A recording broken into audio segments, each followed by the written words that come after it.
കഴിഞ്ഞ ആഴ്ച തകർന്ന തരിപ്പണമായ നമ്മുടെ ജാസ്മിനെയും ഗബ്രിയെയും ഗെയിമിലേക്ക് തിരിച്ചു കൊണ്ടുവന്ന ആ മഹാൻ ബോംബെയിൽ നിന്ന് വീണ്ടും തിരിച്ചെത്തിയിരിക്കുകയാണ് നമ്മുടെ ചെന്നൈയുടെ മണ്ണിലേക്ക്. വേറെ ഒന്നിനും വേണ്ടിയല്ല, നമ്മുടെ സിബിനെ, തളർന്നിരിക്കുന്ന സിബിനെ രക്ഷപ്പെടുത്തുവാൻ, ഗെയിമിലേക്ക് തിരിച്ചു കൊണ്ടുവരുവാൻ, ഊർജ്ജസ്വലനാക്കുവാൻ വേണ്ടി അയാൾ വീണ്ടും വന്നിരിക്കുകയാണ് സുഹൃത്തുക്കളെ. അയാൾ വീണ്ടും വന്നിരിക്കുകയാണ്.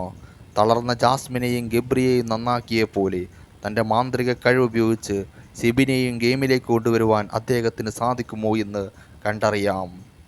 പക്ഷേ ഇന്നത്തെ സിബിൻ്റെ ഷോ കുറച്ച് കൂടിപ്പോയി. ഇത്ര മെൻ്റലി വീക്ക് ആയിട്ടാണെങ്കിൽ പിന്നെ ജാസ്മിനോടും ഗബ്രിയോടൊക്കെ കഴിഞ്ഞ ആഴ്ച എങ്ങനെ പറയാൻ മാത്രം സിബിനൊന്നുമില്ല. അപ്പം ജാസ്മിനും ഗബ്രിയും ഒന്നുമില്ലെങ്കിലും അത് കഴിഞ്ഞിട്ട് വീണ്ടും സ്ട്രോങ് ആയി നെക്സ്റ്റ് ഡേ തിരിച്ചു വന്നു. എന്താണിന്ന് സിബിൻ അവിടെ കാണിച്ചു കൂട്ടുന്നത്?